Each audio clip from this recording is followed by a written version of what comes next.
Well, thanks, Walt. Thank you, ladies and gentlemen.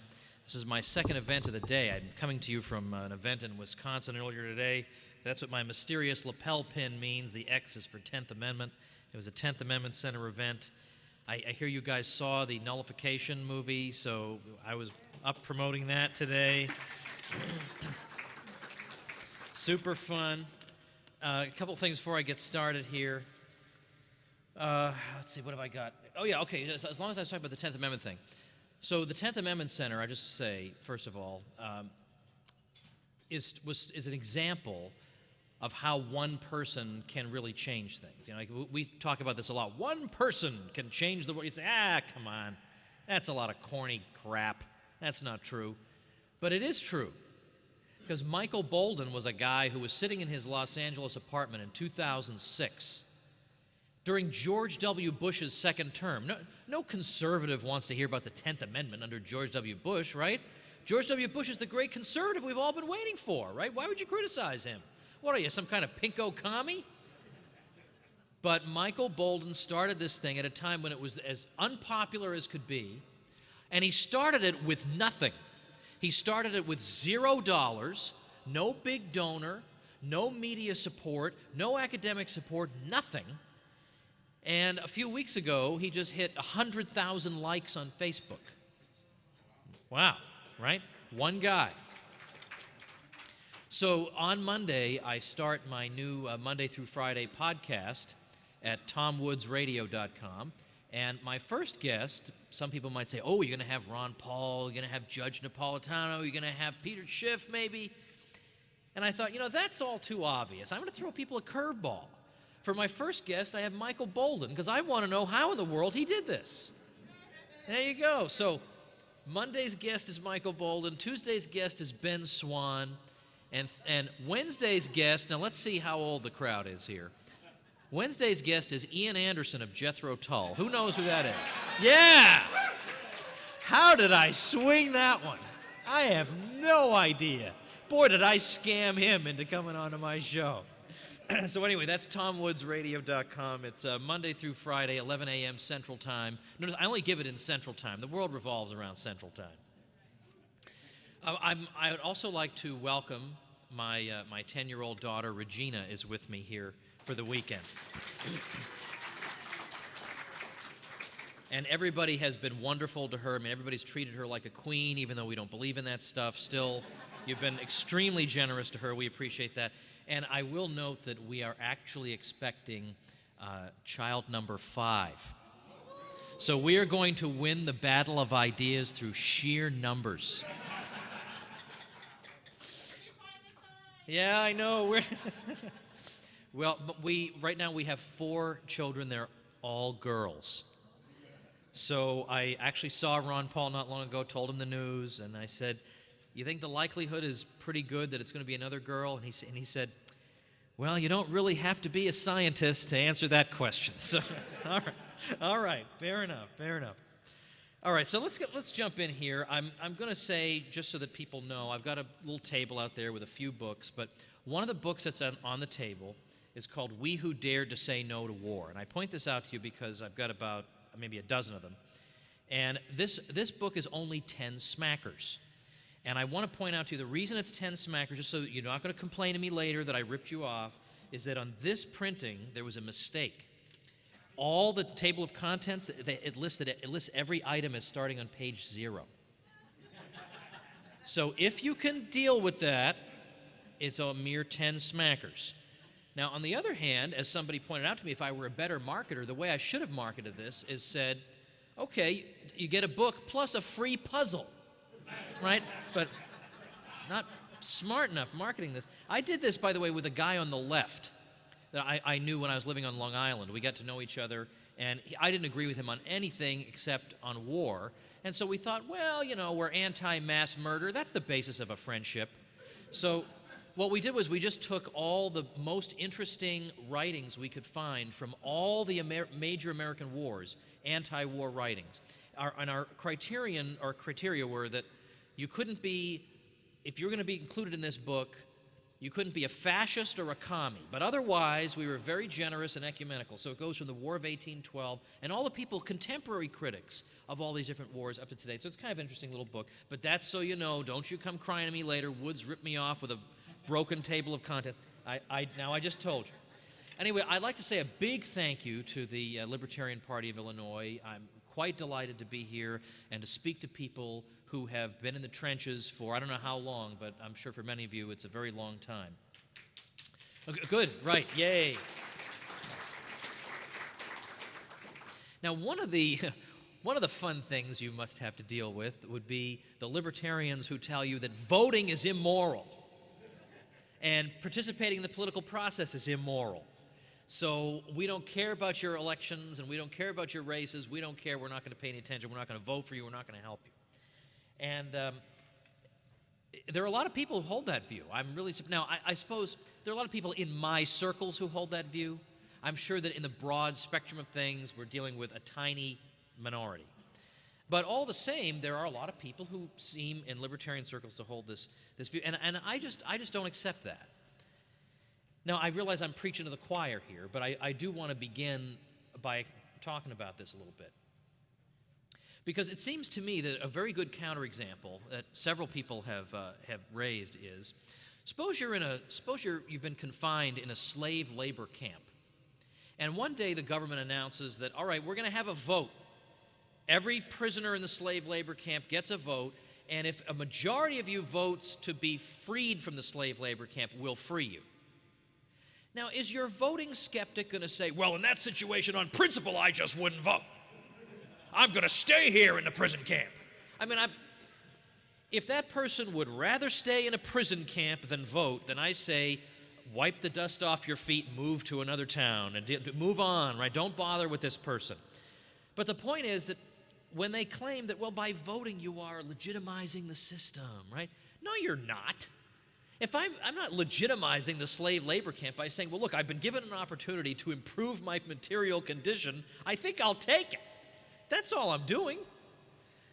So I don't go for this. So I think you guys are on the right track. Let me get some water. Would somebody mind pouring me some water? I didn't think to get a glass of water. I'm only 3 minutes into the remarks, and I'm already parched and begging for mercy here. So, and the fact is, like it or not, most people don't attend seminars on political philosophy. Thank you very much. Most people get their views on politics by reading the newspaper during election cycles. That's where they don't sit around thinking, what would be the best political philosophy? Would it be one that minimizes coercion or one that maximizes equality? Right? Nobody thinks about this. I mean, most people would rather, frankly, go to the mall or watch football, whatever. Most people don't think about this stuff. They only think about it when it's in their faces. And now, of course, it's in their faces constantly because it's 2013. We're already doing polls for the presidential race in 2016. Are we to be spared nothing? We don't even get a breather from this? So it seems to me that if we're not out there, if we're not involved in this, then our political philosophy does not get a hearing. Now, I know in theory, in some ideal Platonic universe, everyone would sit down and evaluate each political philosophy on its merits. But we don't live in a world like that. We're never going to live in a world like that. So that's one of the reasons that it's so important for us to be out there. But the key question is, once we're there, what should we do? What should we be aiming to do? We want to be successful, but it depends. Sorry to sound like Bill Clinton here, but it depends on what you mean by success, right? I mean, success can mean a lot of different things. Now, obviously, you'd like to win, right? There's nothing against winning. We're not philosophically opposed to winning. But winning at what cost? There wouldn't be much point in winning if by the time you get in, you have morphed into John McCain, right? What was the point? You wasted your time, you were away from your family. Like, what was the point? So we have to ask what we would consider success. And we also have to remember how gigantic our task is. Because when we remember how gigantic the task is, it puts into perspective how we should think about what constitutes success. The things we're saying on a lot of issues run counter, 100% counter, to what most of our fellow Americans learned in school. Now, it's true that we have individual issues on which we can have a broad appeal across ideological categories and the ideological divide in the country. That's true. But taken as a single whole, we are saying things that are the opposite of what kids were taught, right? I mean, you all know what kids are taught. That's why we're trying to yank the kids out of the system. We all know what they're being taught there. They're being taught that the government, of course, is just there. These are public servants who are looking out for your well-being. And that's why they're there. They're sacrificing their time and their resources, not for themselves, you understand. These people have no egos. They have no interests of their own. They are disembodied spirits in which nothing but justice is a consideration. Now, this is I'm not like Peter Schiff. I fill in for Schiff on his radio program once in a while. But one area where he is vastly superior to me is in coming up with analogies. Like, Schiff has the most brilliant analogies. I mean, and they just come to him on the fly. Like, he was talking about stress tests for banks. And he was saying, yeah, these stress tests are like running a gerbil over the Brooklyn Bridge. Like, wow, that's a good analogy. So when I come up with an analogy, like once every 8.5 years, I cling to this thing like grim death. So forgive me if you've heard this one before, but the analogy I like is, suppose that most kids were educated not in government schools as they are today, but suppose they were educated in schools funded by Walmart. Now, what would happen? They'd be in the Walmart classroom, and they would hear all day long about how wonderful Walmart is, where would you kids be without Walmart, and up on the wall, they would have all the portraits of the Walmart CEOs from over the years, and they would be taught to dance a little jig and sing a song about the greatness of the Walmart CEOs, we're unworthy to stand in their presence and all that. And then every year, they'd get one day off from school where they could celebrate the greatness of the Walmart CEOs. Now, I guarantee you, if that were the case, people would say, that is screwed up, right? Walmart is just doing this to make the kids think that all good things flow from Walmart. However, when the government runs the schools, and instead of the CEOs, we've got the U.S. presidents looking down benignly from the wall, and we get President's Day off, so you can go think about how wonderful Millard Fillmore and Chester A. Arthur were. Nobody bats an eye. Like, that's weird, right? That's weird. Of course they're going to teach it to you this way. So when the libertarians come along and say, no, they weren't just slightly off.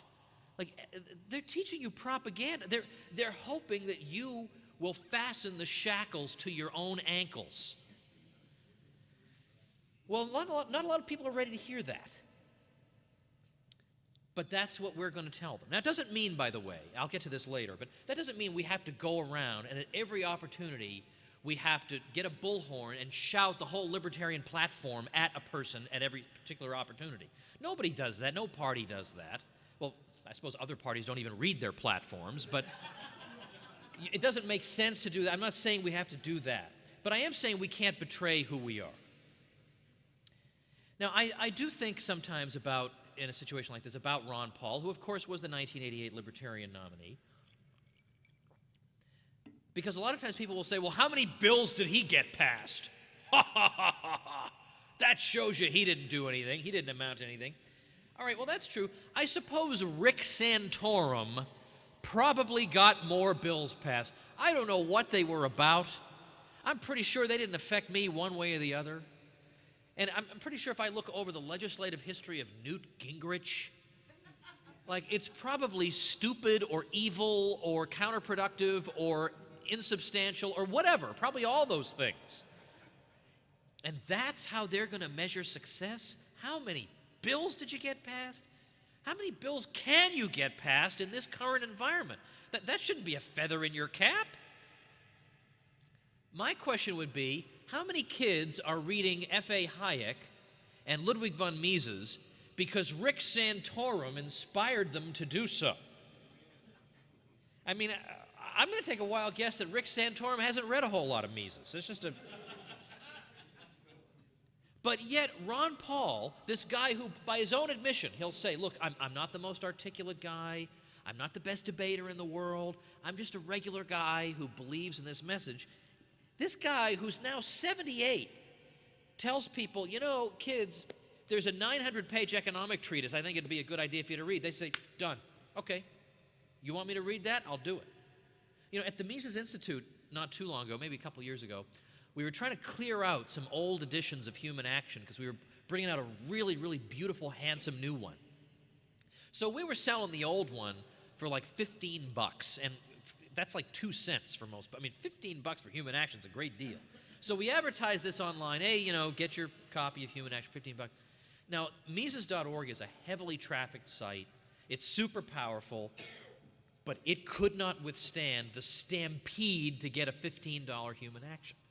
It actually brought the website down. And it's mostly 18 to 25ers going to do this. And it's amazing.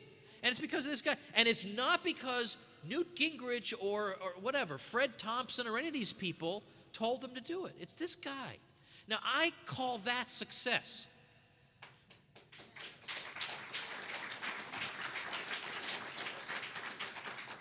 Because when you think, I mean, think about, can you even remember all the Republican nominees Republican candidates for the nomination in 2008? Can you remember these people?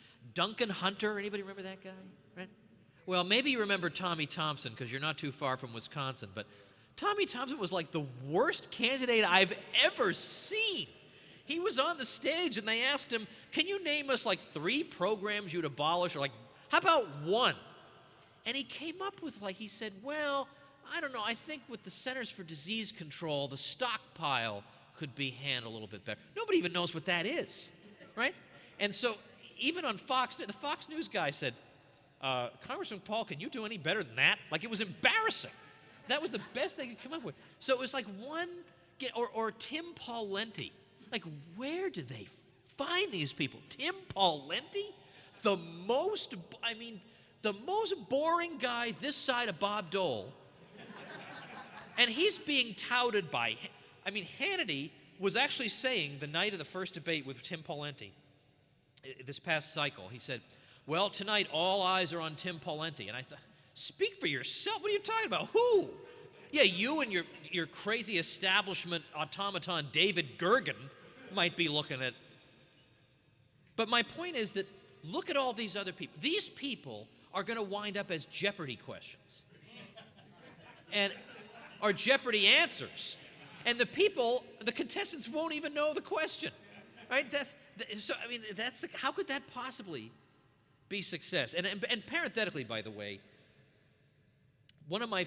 I think one of the most illustrative moments in the recent political history of this country that emphasizes the need for an alternative was it was the last of the GOP debates, end of January 2008. They're down to 4 people. It's Ron Paul, Mike Huckabee, John McCain, and Mitt Romney. And they're sitting around a table.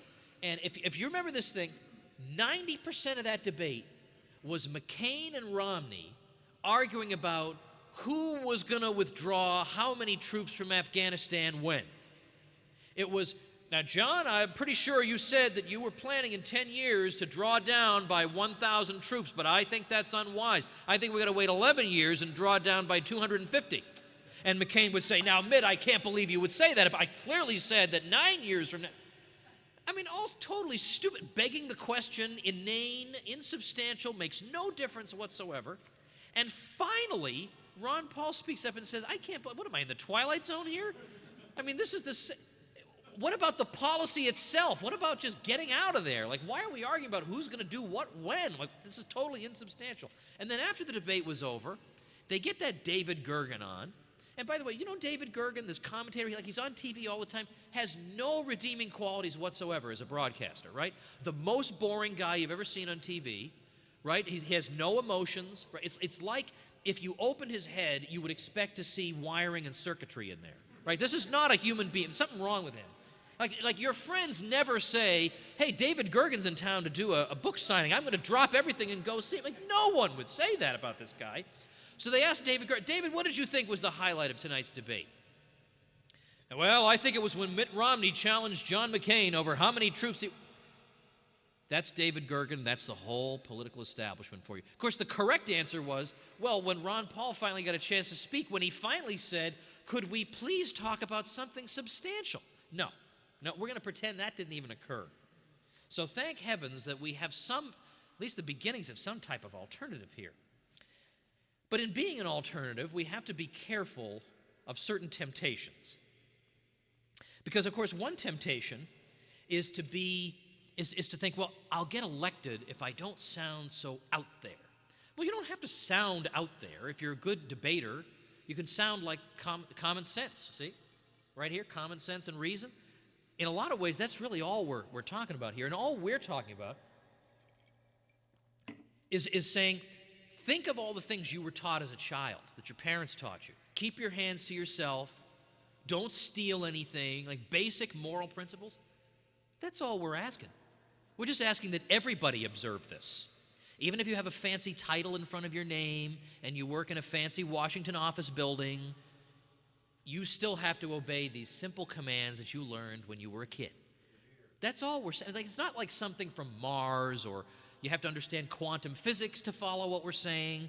It's not really so hard. But when people see what it means to apply these principles across the board, well, that can be a challenge. But if you're going to position yourself as being 30% different from the GOP, why would anybody vote for you? I'll just vote for the Republican, right, who has a much better chance of winning than you do. So why would I bother? So the irony is that the more you try to make yourself appealing, the less appealing you are, because you've now compromised your niche. And it's not difficult to differentiate yourself from the two major parties that we have now, because they give us the same darn thing. You know, I mean, basically, the Libertarian Party is the second party. The Republicrats are the first party. Now, this is obvious. For example, like on the civil liberties question, wasn't it funny to see Barbara Boxer and Nancy Pelosi, the great progressives, saying it's treasonous to expose the spying that we're doing? Like, what kind of fascist dystopia did that come out of? And this is the so-called progressive party of the two. And of course, you don't even need to read the paper to find out where Lindsey Graham and John McCain stand on surveillance. I mean, if it were up to John McCain, think of the invasive procedures the TSA would be engaged in, right? In fact, I don't even want you to, right? We just had dinner. But imagine that, right? There's no point at which John McCain would say, now that's just too cotton-picking much. There just isn't. So on that key issue, yeah, okay, you get outliers on the right, outliers on the left, but in terms of the leadership and the mainstream people, they are in lockstep with each other, absolutely. Or on foreign policy, good grief. Oh, yeah, we get a big difference. Big old peaceful Democrats. Gosh, although I have to say, this Syria fiasco was very refreshing to watch. Like, he is dying to invade, and now, like, what is he going to do? Whereas I kind of feel like the neocons of the right probably still would have bombed anyway. Like, I still think that there is like a 1% difference on that. They would have bombed anyway. Like, I don't care. You know what the rationale is? I don't even know. We're just bombing, right? Bomb, bomb, bomb. Yeah, that's right. That's right. We're gonna free you so much you'll be able to taste it. But on the foreign policy thing, I mean, good grief, right? Like when Obama talked about foreign policy, he even said we can't be isolationists.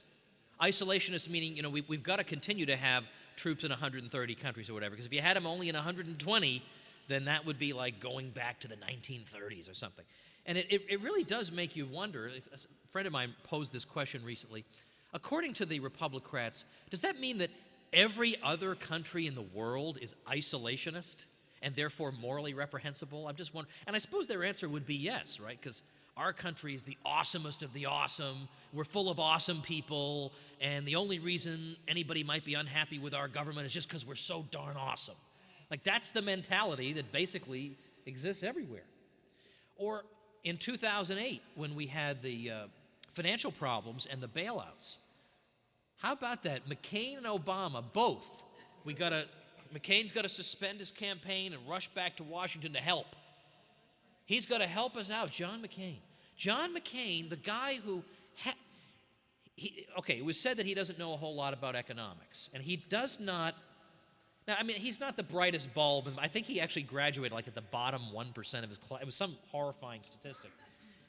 But when it came to economics, he actually said, to give himself credibility, that, well, you know, okay, I admit I haven't studied a lot of it, but heaven help us. He said, I have Alan Greenspan's book. There's his credential. That's McCain. But McCain said, well, he said, don't worry. I mean, McCain was proposing to spend trillions of dollars buying bad mortgages. Then he stepped back because he realized that that was insane even by his standards. But he was going to do that. He favored all these bailouts. Obama favored the bailouts. The progressive Obama favors the bailouts, right? So they're all over and over. The AIG bailout was the most preposterous of, well, I don't know. Hard to say which is the most preposterous of them. But on this, I highly recommend that David Stockman book, The Great Deformation. And you're going to say to me, Woods, that book is like 700 pages long. And I'm going to say, you're not even going to notice the pages going by. Because not only are you going to learn so much, but he has such an engaging prose style. And he so despises the bad guys that it's like rhetorically, every page you turn, it's like a fist is coming like right up through the page. And you think to yourself, well, I don't know, I can still see one or two arguments left over. No, you think he's overlooked, and then you turn the page, and he's ready with a baseball bat, and he's going bang, bang, bang, and they're all gone. It's an incredible book, and in there, he points out that, you know what they didn't bother to ask when they were getting ready to bail out AIG? They didn't bother to ask, well, which firms are exposed to AIG's credit default swap obligations? And it turns out that it was not Main Street or whatever the argument was. It was about a dozen or so institutions, huge institutions all over the place. And these institutions were capitalized to the tune of $20 trillion, and the AIG losses they would have suffered were $60 billion, which is about 3 months' worth of executive bonuses. That's why we got the bailouts. We can't compromise on these bonuses. That was it. Well, there's your progressive policy. There's your progressive. And now, remember at the time, they didn't even have time to talk about this to us, right? Citizen, we don't have time to discuss this. We're too busy saving the economy to talk to you about. Well, yeah, if I were pulling something like this, I wouldn't want to talk about it either. And that was the mainstream. The McCains and the Obamas sitting in a tree, K-I-S-S-I-N-G, as usual. Maybe I'm dating myself. I don't know if the kids still say that one anymore. I don't know. I'm stealing that one. Yeah, there you go. That's a fresh new one for Lee Wrights. All right, now look. After all this, can you believe there are people who say, don't vote for the Libertarians, you're throwing your vote away? If you want to throw your vote away, vote for McCain or Obama, right? Vote for the Republican, vote for this. You're going to get this no matter which one comes into power. You're going to get the war, you're going to get the bailouts, you're going to get the spying, you're going to get all of it. That's throwing your vote away. I would emphasize, if I were running as a Libertarian, I would emphasize constantly the commonalities of the competing candidates, how similar they are. I'd have their faces morphing into each other. The technology that's available to us, by the way, graphically today, allows us to get away with all kinds of fun. I would depict them together in my ads. Hey, there they are. I have their little heads bouncing together, smiling at each other. Okay, maybe I'd even have them in a tree smooching, right?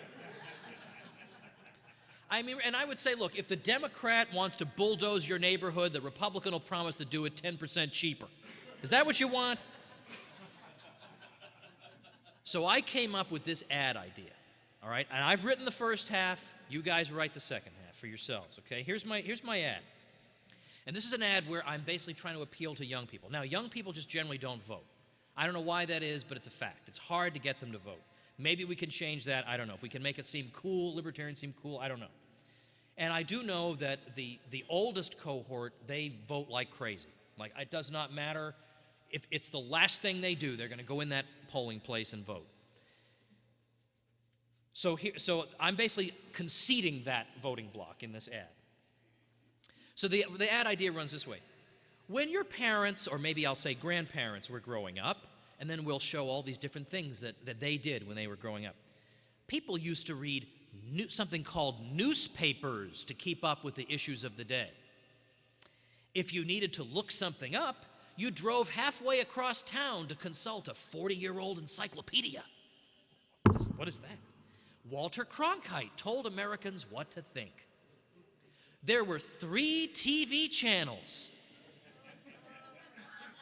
and 2 political parties. And so I roll that all up as the same old-fashioned, what do you want to be like your parents and drive their Buick? Or drive their Oldsmobile? Or do you want to be us? Like, so the second half, I leave to you guys. But I like this. In the old days, we had all this backwards, silly stuff. Like today, I'm embarrassed. Like I have a child who's growing up, can't imagine life without Google. Like I'm embarrassed to tell her how I used to look up dates. You know, like I would just have to say, well, I guess I'll have to, 3 weeks from now when I'm passing by the library, I'll go look it up. I mean, horrifying. But it's not those days anymore. Now, as I indicated earlier, I understand the sentiment that says we need to water down the platform to broaden our appeal. But again, I would urge caution with this because I think that in doing so, you're actually narrowing your appeal. Moreover, I think we need to be as clear about who we are as possible. And for that reason, and this might be a little controversial, but I have never liked this slogan that libertarians, we're fiscally conservative and socially liberal. The Texas LP just got rid of that as its slogan, and wonderful, great, not a moment too soon. Because that gives the impression that libertarians don't really have a philosophy. We're just a little from column A and a little from column B. But to the contrary, we're the party with principles, right? It's not that we have a little bit of their philosophy.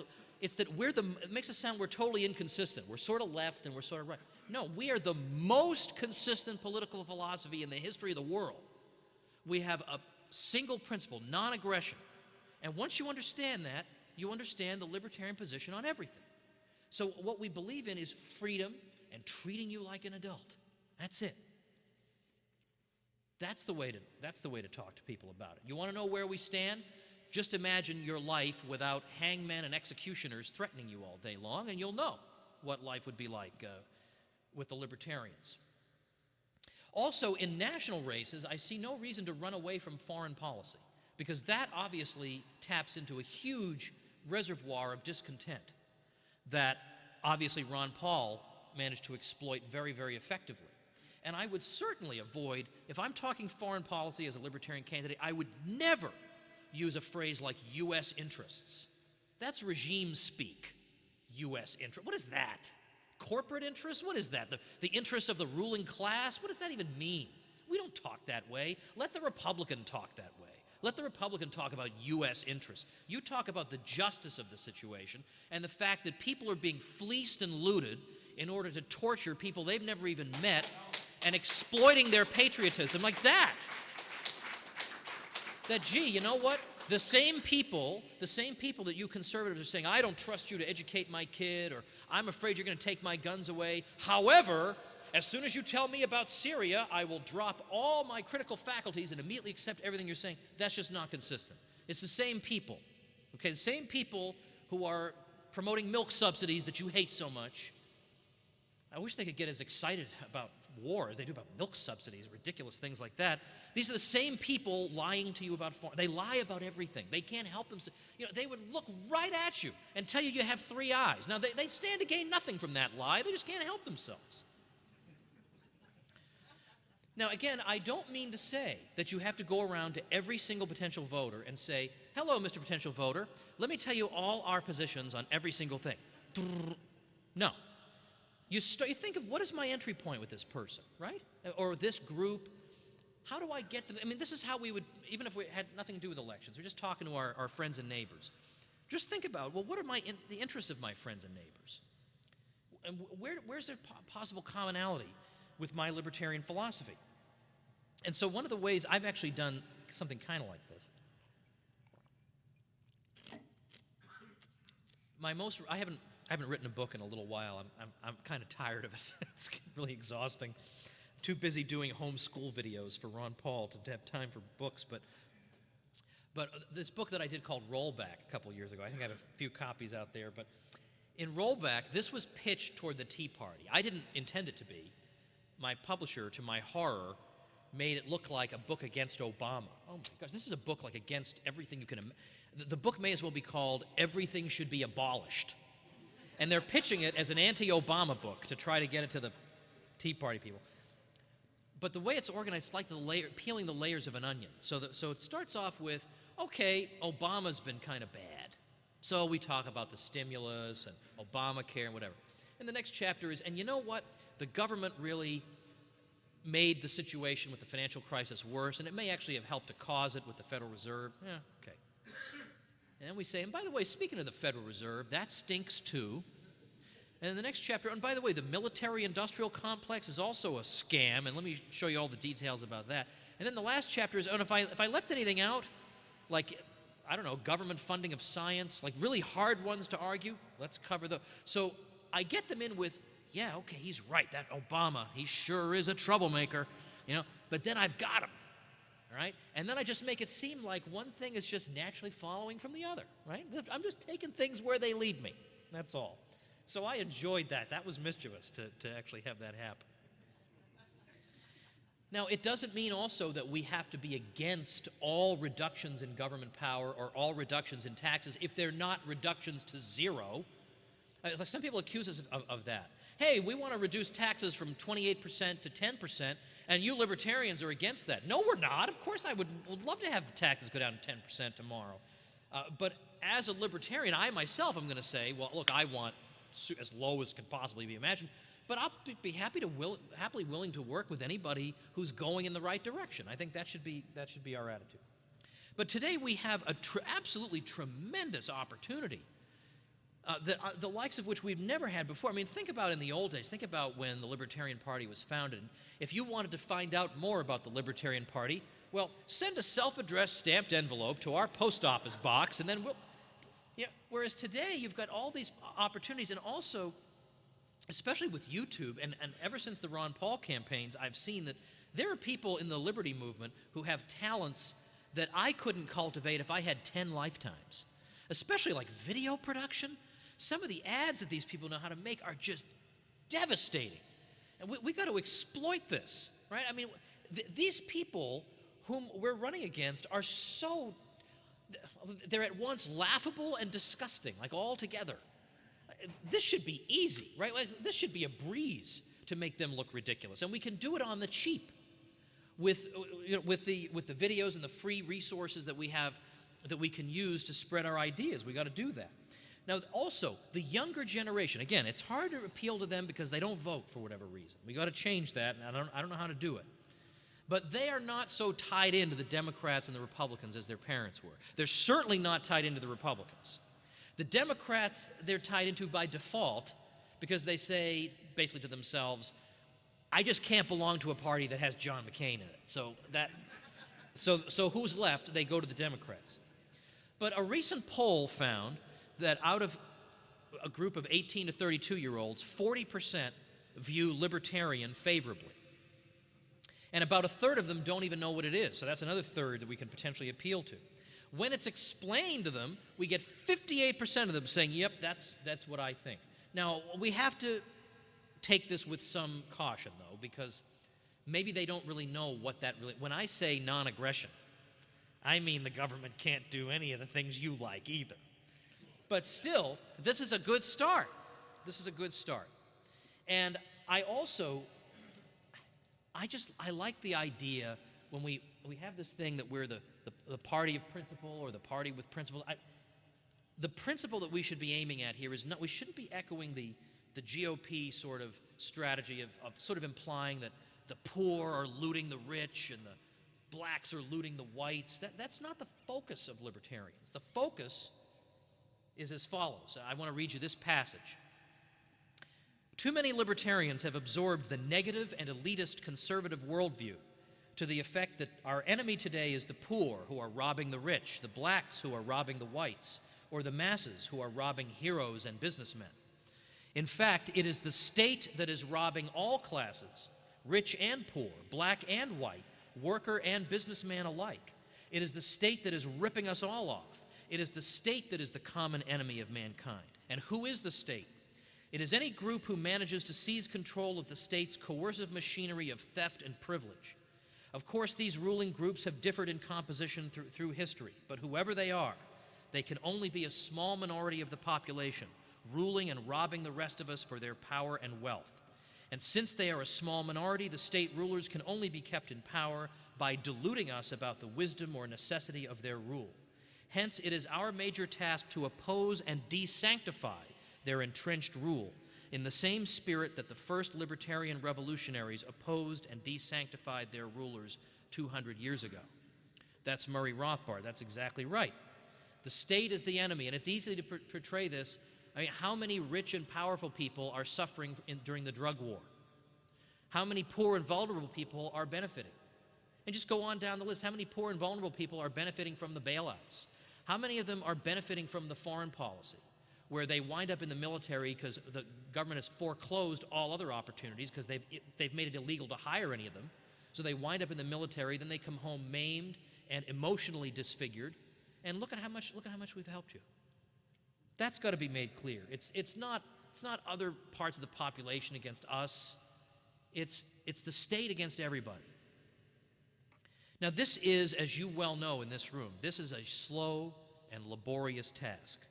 And it is a task that forces us to ask ourselves, where do we derive satisfaction? Do we derive it only from immediate victory in the short-term sense, or do we derive satisfaction from knowing that we are spreading what is a truly liberating philosophy that is responsible for what vestiges of prosperity and civilization we have in the world? It's true that I do believe that it's very likely that there is some type of fiscal collapse coming in the future. There's no way that all the entitlement programs can be maintained. And so there will be a vacuum ideologically, because people who have been pushing these programs and promising everybody that everything will be fine, people who have been in power for the past century, are going to have a lot to answer for. They can pretend that it's our fault, but come on, how close has anybody in this room been to power? But if you get discouraged, imagine what it must have been like in the 1840s to belong to the Liberty Party, the abolitionist political party that at its height got 2.3% of the popular vote. Imagine what that must have been like. You're arguing on behalf of a position that you think is so bleeding obvious, the immorality of slavery, that you can't even believe you have to debate it in the first place. And then when you do, you barely even register anywhere. And yet, some of those people actually lived to see their own vindication. Now, by no means am I promising anything like that to you. But bear in mind that we follow in a great and noble tradition of people who said, I don't care that the major parties ignore questions of justice and morality, and they think only in political terms. I don't care that the conscience of the public has not been awakened. I don't care. It is my job not to ask how many people I converted and how many elections I won, but how hard did I fight for this cause that is so supremely just and is so elegant and beautiful. That's what we commit ourselves to, ladies and gentlemen, and thank you very much.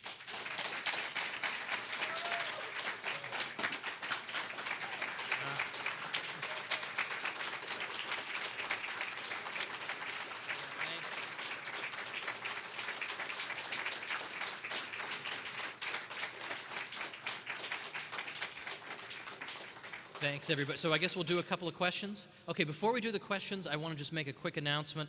I've already made this promise, so I've got to make sure I make the announcement. Some of you already know about this, but I want you to know, out at my table, I've got some flyers. And the flyers are about this project that I've been working on. And I'm doing this announcement now sort of as a teeny-weeny little fundraiser for the LP of Illinois. And basically it works like this. I finally decided that instead of griping about how bad the world is, I should do something to make it better. And because, I mean, woe is me will get you only so far. You got to do something. So I decided, well, here's what I'll do.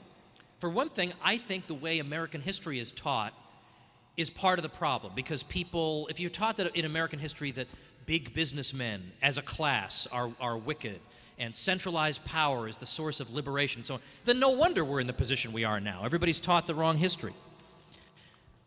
So I decided, well, you know what, I'm just going to teach U.S. history the way I want to teach it. Almost ready? All right, why don't we pause for a minute? Okay. So I got a couple people I trust, my friend Kevin Gutzman, who's a great biographer of James Madison, and a few other people, some Austrian economists, and I started a website where we have, I don't know if you've ever heard of the Great Courses or the Teaching Company. You can buy courses and listen in your car, and those are great, but this is like the libertarian version. So like, you know, okay, this is going to be like one of us teaching the stuff. And you don't have to sit in front of your computer at 5:30. It's downloadable. You view it or listen to it, I'm just going to use my booming voice. Okay. So the idea of the site is that we have, at this point, we have 8 courses. We have 2 U.S. histories, 2 Western civs. We have Austrian economics. We have Keynesianism, what it actually teaches, just present it to you, and then the flaws. Then we have a course on logic. Now, maybe you guys don't need a course on logic, but the rest of the world certainly does. And then a course on U.S. constitutional history. And then we just keep adding courses, plus we have Q&A forums. And so it's either taught by me or by people I've delegated to and that I trust. And it's great, right? It's and like, when you go there and you look at all the stuff that's there, you're going to feel like a kid in a candy store, okay? So anyway, so here's the thing. So for tonight, I have the flyer up there. The site is called libertyclassroom.com. And I am giving away a 50% off coupon code. The coupon code is Illinois, so you guys will remember it. Illinois in all caps, Illinois, like you're shouting Illinois, right? Because you're cheering for Illinois. And then this is only good through Monday morning. And after Monday morning, if you write to me and say, hey, I didn't have time to, I'll say, I think you're some kind of lunatic. I never made any such offer. I don't know what you're talking about. But for everybody who signs up with that coupon code sometime between now and Monday morning, for every new member who comes in, $10 will go to the LP of Illinois. So we'll try and bring in some hundreds of bucks to help pay for some stuff. So that's that. All right. Okay. So let's see. Let's see if we can do a couple of questions here. All right.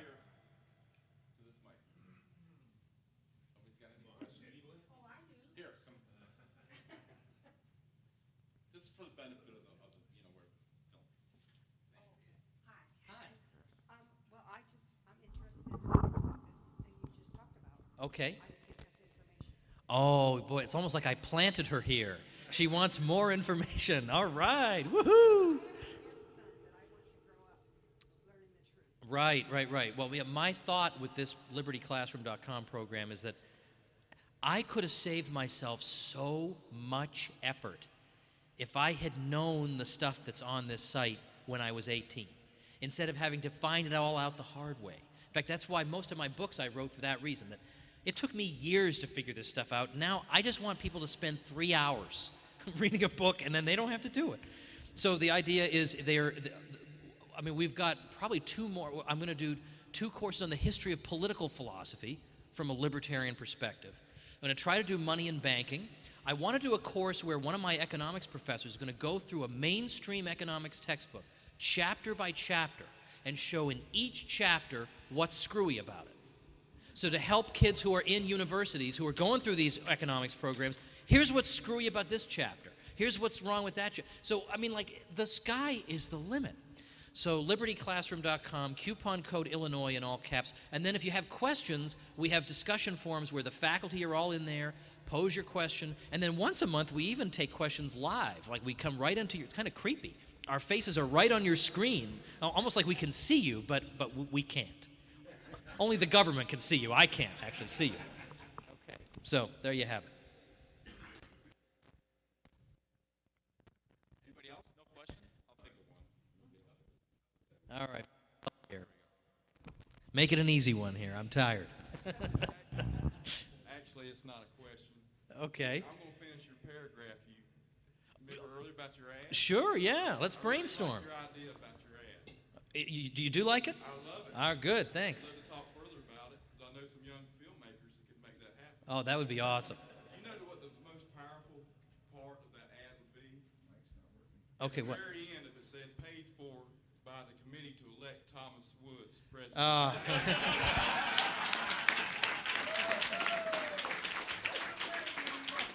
I apologize for that. That's a nice dream I have. Oh, you guys are very generous. Thank you.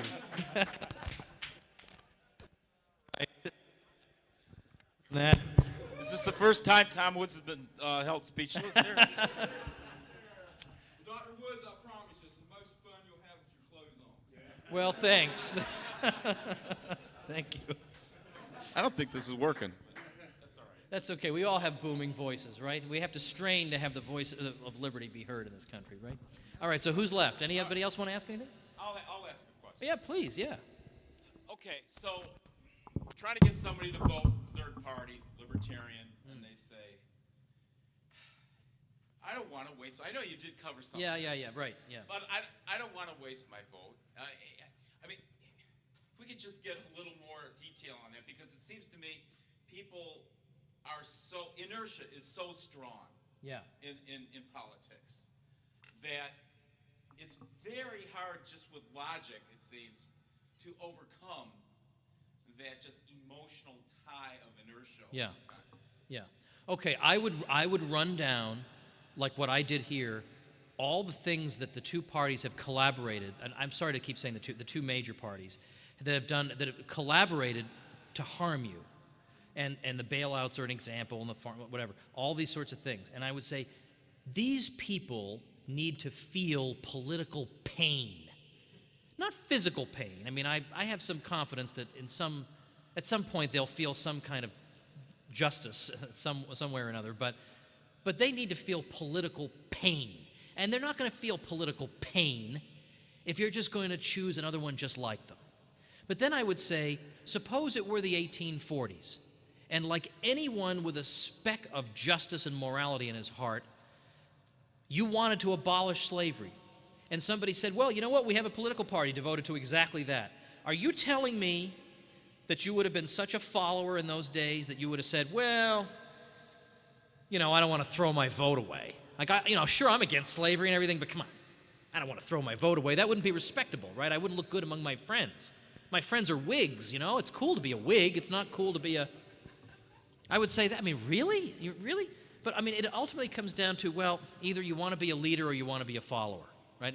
The easiest thing in the world is to keep repeating the same old thing we've been doing a million times. But what confidence do you have that by repeating exactly what we've been doing, things will ever be any different? And then I would say finally that, look, ultimately no election is going to boil down to your one vote, right? No election ever, certainly at a large-scale level, is ever going to boil down to your one vote. So when you get in that ballot box, when you're casting your ballot, when you're in that voting booth, you have to ask yourself, what does my conscience tell me to do? Forget anything else, because your one vote is not going to decide that Obama's president or he's not president. But you have to say, who is talking about justice and who is a careerist? Well, they're all careerists. They're all so superficial that the two-dimensional television screen is deep enough to plumb the depths of their character. Maybe I would say, look, how about this? Just one time, just as a friend, just for me, one time, try it. And if you feel dirty afterward, then next year vote for a Democrat and I won't say anything. But once, just try it. Just buck the system and say, you know what? We have been looted and fleeced and lied to and exploited by these people.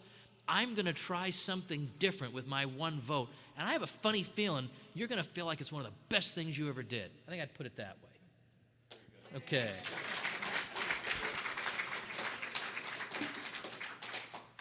Now, my frustration with bringing people over to the Libertarian Party is the ones that are already with us, but they're not with us. And I'm referring to the Ron Paul supporters who, my impression was that Tampa would have opened their eyes, but it hasn't. How do we, what do we do with those people? Yeah, that's a good question. Well, I mean, let me be honest with you. Well, some people have. Well, there's some of us, but there's too many that are still over there. Some people have. Now, maybe what I'm going to say here is slightly heretical, but I tend to be somewhat ecumenical in some things, on non-essentials. So if there are people who say, I just am not interested in politics, then Okay, well then you do your thing. Like there's a division of labor. Everybody's got something to do. That's okay. If I know somebody who is running in a race and he says, "Well, I'm going to run as a Republican," I don't shout him down or tell him that this is, you can't possibly do this. Some people have gotten elected on the local level and done a few decent things, and that's their decision. I haven't necessarily decided that the Libertarian Party is the only conceivable way to go, but it does seem like when you look at my gosh, I'm sure somebody has done it, but I haven't seen it. Somebody's got to compile, it probably has been done, all the different last-minute rule changes or breaking of the rules or whatever that occurred in that last cycle with Ron Paul. Like, that's just got to be, because that alone would seem to be a strong Exhibit A for this. But maybe it's going to take one or two more cycles. I mean, maybe people feel like, well, we've got a few semi-decent Republicans, so maybe that's the way to start. Maybe it takes a couple more. Maybe it will take another Romney-ish nomination, maybe two more Romney-ish nominations before. I mean, I don't know, but I think it's. I think I'm not sure that's something. That's something I think people just they just have to see it. Like either you see it or you don't, because I think a lot of people just have a lot emotionally invested in a particular strategy, and something's got to snap for them. And it might not necessarily be our arguments that we make. Maybe they just have to learn the hard way. Thank you. Okay. Yeah, so, hello? Okay, good. I'm one of those who I was doing the Ron Paul thing, and then after the GNC, I said, that's it, I can't do that anymore, and I reported into my nearest chapter, Libertarian chapter, so anyway. But one of the things, like on the Gary Johnson thing, when I was trying to get people to vote for Gary Johnson, when I found out about the whole ballot access scene, to me, it's like if everyone knew about how they are suppressing any third party through the ballot access creepy laws or whatever, I know. then that's another way to outrage them and maybe get them aboard. That's an excellent point. What's your thought? Yeah, I mean, and basically everything at this point needs to be made into a 2-minute YouTube, because people just don't read anymore. I tell you this as an author who reads his royalty statements, okay? They don't read. Make snappy videos that outrage them with an action item at the end. Don't just outrage them for no reason. Give them an action item at the end. Yeah, I agree. What's an action item? I don't know. I don't. Oh, you mean what to do? Go for. Yeah, right. Go help one of these organizations like the LP that's struggling against this, but also pass this video around so people get talking about it. Okay. I don't want to beat a dead horse or anything, but what she said made a whole lot of sense, and that's kind of what I was coming up here to say. You made a lot of really great points about reasons to vote Libertarian and why you don't vote for the Republicrats. But one thing that I think that resonates with the general public is speaking about, again, the 5% or the 2% if you're in Texas or whatever that may be. And it gives people in their mind, it eliminates the wasted vote syndrome because it becomes an achievable goal. Yeah, 5% all of a sudden is an achievable goal. Right. Whereas winning, although that is what we want to do, people don't see that as possible. But when you give them something like a 5%, then people decide, or they think, oh my God, I can really help the liberty movement. If I get them 5%, that we can elect libertarians all over the place. And I think, that's my way to go. If you're thinking about what am I going to do with my one vote, well, I can either vote for Romney or Obama, or I can cast a vote that might, ultimately have real significance for the political history of the country, right? The political future of the whole country. I mean, it seems to me now that really gives new meaning to throwing your vote away. Talk about a wasted vote to vote for Obama when you could do this. Yeah, that's another arrow in your quiver, I think. Thank you. Okay. I've tried that in the past, and it does, at least with young people, that argument works. One of the problems that I've been finding lately because of the surveillance state and all of these sorts of things is that there's so much fear that actually voting for something new becomes very scary. And things like that outrage us, like the NSA, spying, the IRS scandal, probably even drones and all of this sort of stuff that we think of as terrifying and scary from a surveillance state point of view. In the words of my mother-in-law, she says things like, that's what they need to do, quote, to keep us safe. And this is an argument that I can see a lot of people making in this day and age. Of the fear is just making it so we'll Right. put up with anything Right. in order to be safe. Right. And that's, I think, a very tough thing to argue right now. It is, but and there are going to be people who may be, to some degree, unreachable by us. But on the other hand, the people who are deeply concerned about these issues have nowhere to go, really. I mean, you get an occasional outlying candidate who talks about it, but even then, like even this challenger to Mitch McConnell, like in general, I just want to see Mitch McConnell get voted out. I don't care who replaces him. I just think he deserves it, and it would be just fun to watch. But this Matt Bevin, who's running against him, was a perfectly honorable, decent person. But when he was interviewed on the Robert Wenzel show, he wouldn't commit to whether Snowden was a hero or a traitor. Like, whoa.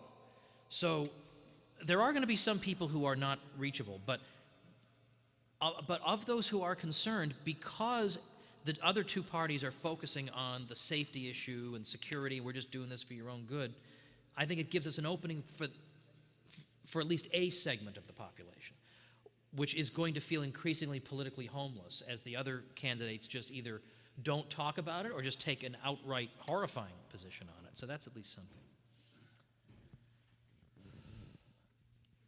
Hi. Is this on?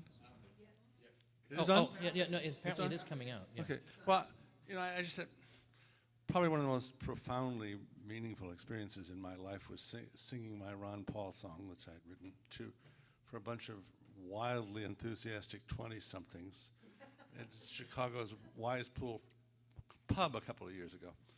And all the young women were hugging me and everything. It was a very nice experience.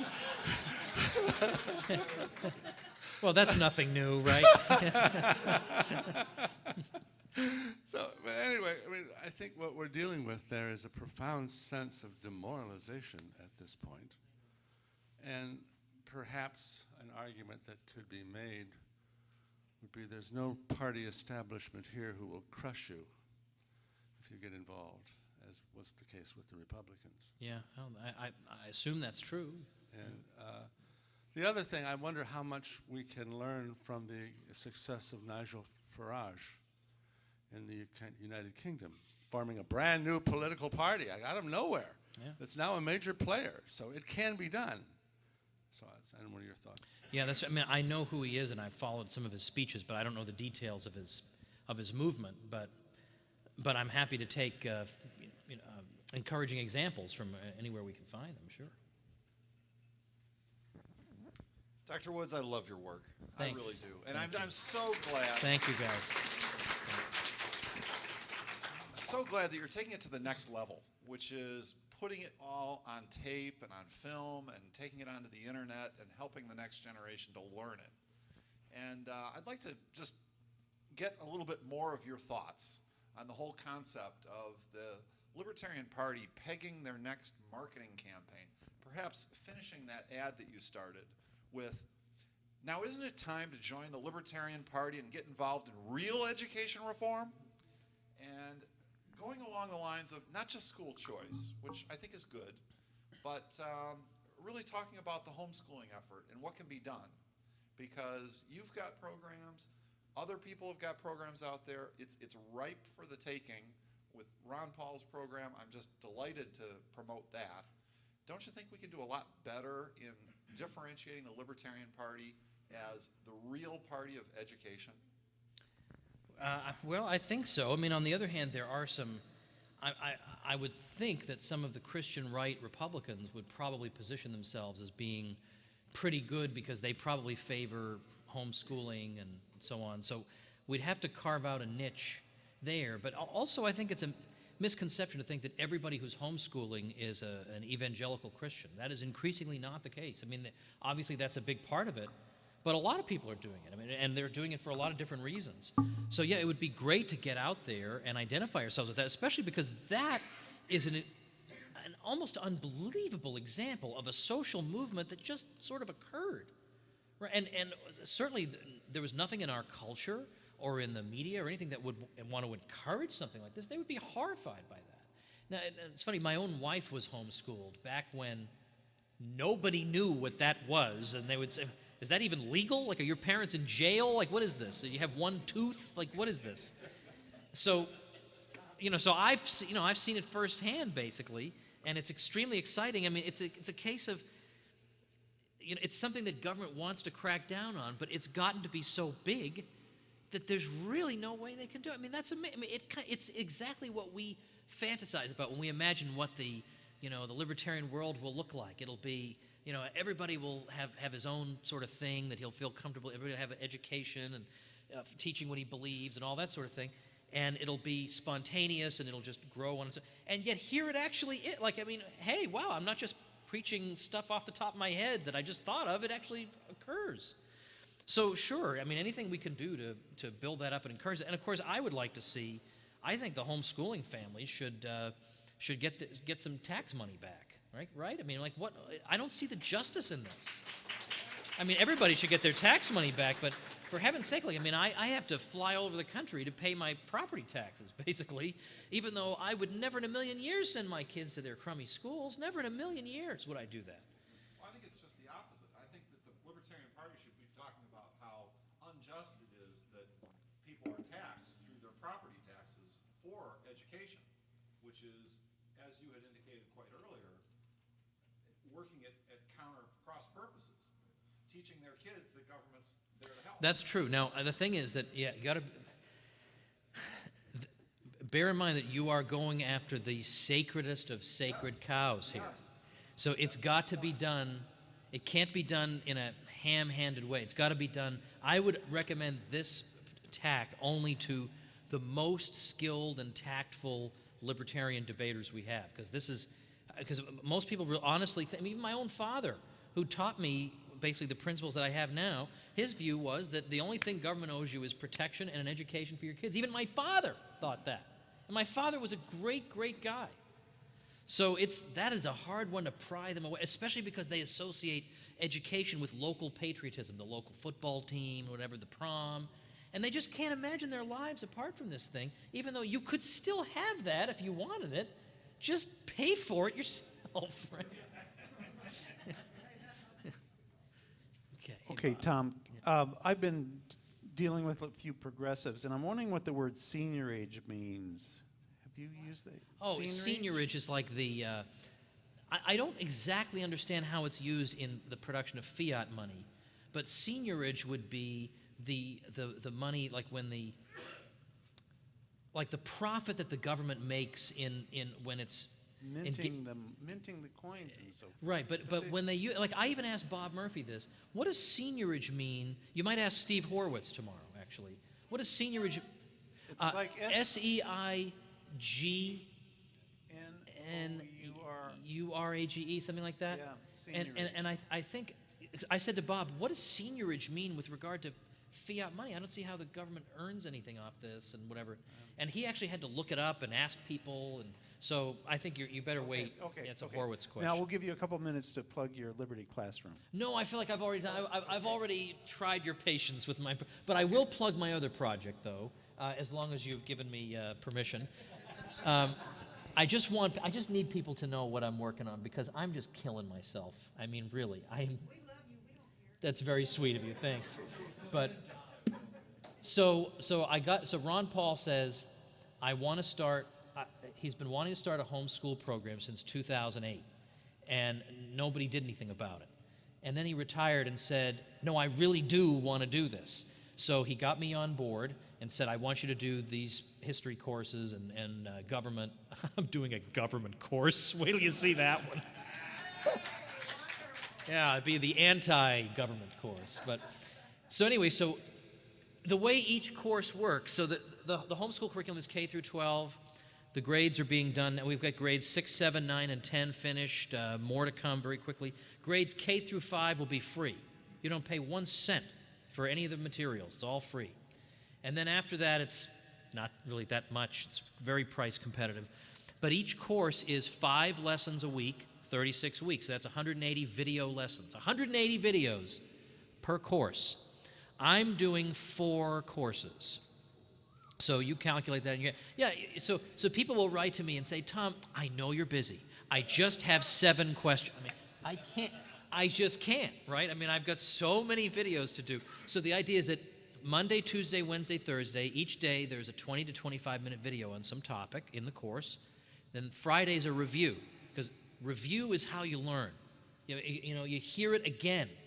I mean, and so what I do is I do my video. Then the next day, the first 5 minutes is a review of that. And then on Friday, it's a review of the whole week so that it is hammered. If you just read a book on ancient China, you won't remember any of it after you put it down. But if you read it a second time, well, a few things will stay in your head. So we're doing that because that's going to help them to remember. But if you were to go to, I have a page where I list all the topics in Western Civ 1 that I'm covering. And I mean, it's all the political thinkers that you've heard of, and it's economics, it's history, it's all this stuff from the ancient world to 1492. If you were to go to tomwoods.com/westernciv, you will see the 180 topics. And I'll tell you, it is very rewarding. I feel like I'm doing something. Well, this is one of the few times I've really said to myself, I'm doing something for the ages. And it's really thrilling. But when I say thrilling, I mean exhausting to the point of damaging my health. Because 180 videos per course. Now he's given me a lot of time to work on it, but all the same, it's hanging over my head like the sword of Damocles here. So I hope people will at least check it out. I mean, I have a shortcut to an article on there that explains it. So I think it's easiest to go to ronpaulhomeschool.com. But I'm going to be doing Western Civ 1, Western Civ 2, half a government course, and I'm going to be doing the 2 other courses I'll be doing. Number 1 is American Constitutionalism. We're going to go from the colonial charters and covenants and early constitutions, and we'll do all that, and analyze where the American constitutional tradition is coming from. And we'll do the Articles of Confederation and all the debates over that, and we'll do all kinds of things. So I'm going to cover jury nullification, like things that wouldn't be covered in your normal Constitution course, all the way through, all the controversy with Jefferson and Hamilton and Andrew Jackson and the Civil War, and then the progressives and the amendments of the Constitution, and then current events, all the way up through Obamacare, presidential war powers, and then at the end, Lysander Spooner. What does he think about the Constitution? But then my last thing, this is if I'm still alive after the other ones. The last one is going to be a history of the major American wars. And it's not going to be a military history. For each war, it's going to be how we got into it, how we paid for it, and what were the long-term consequences for America because of that war. Now, I think if somebody goes through a program like that, and we get a lot of people going through a program like that, we're going to be in a better position than we are today. Okay, one more. I was just curious. I don't really have a lot of problems debating the neocons and the progressive people. That's kind of almost an easy win. Okay. My problem is now anarcho-capitalists getting in the way of trying to, the guilt of statism. Yeah, because you're involved in libertarian politics. Right, so they kind of like pull the rug out from underneath you at the last minute, and I was just curious if you had any advice. Well, the thing is that there's no reason they have to do this. Like Murray Rothbard was like the originator of anarcho-capitalism, and yet he was fascinated with politics. And at first he was skeptical of the Libertarian Party, but then he became more sympathetic. Then he became alienated from it. But in principle, he didn't say he never said. In fact, both he and Lysander Spooner countered the argument that it's immoral to vote. So I mean, and by the way, that doesn't mean that that's the correct position, but it means that it's not obviously the wrong position either. So it doesn't have to be the case. But now I'm not out in the trenches the way you guys are in terms of politics, so I don't know how big an issue this is. It really is. Are there really that many libertarians who are anti? Rothbard voted himself, so that's a neat point. That's right, but that's not. They say, well, okay, Rothbard deviated there, you know. So, yeah, Ken, is that a big thing? Amongst the Facebook Kinsella's, I think Molyneux also. Yeah, no, that's true. So they're there. I think even Anthony Gregory, isn't he anti-voting? Yeah, he might be. I mean, some of them will concede. Like Molyneux conceded to me that, that if there's some educational merit that comes out of a campaign, he's not against that. But yeah, no, I don't know. I mean, I mean, use whatever is available to you to fight. If you want to use politics, use that. And if somebody doesn't want to use politics, I mean, the libertarians, 99% of the time, it's live and let live. Well, you've got your path and I've got mine. But on this, it's what? What's wrong with you? You sell out. I mean, let's try. There are so few of us in this world. Can't we treat each other with decency here? All right, let's. Okay. All right. Thanks.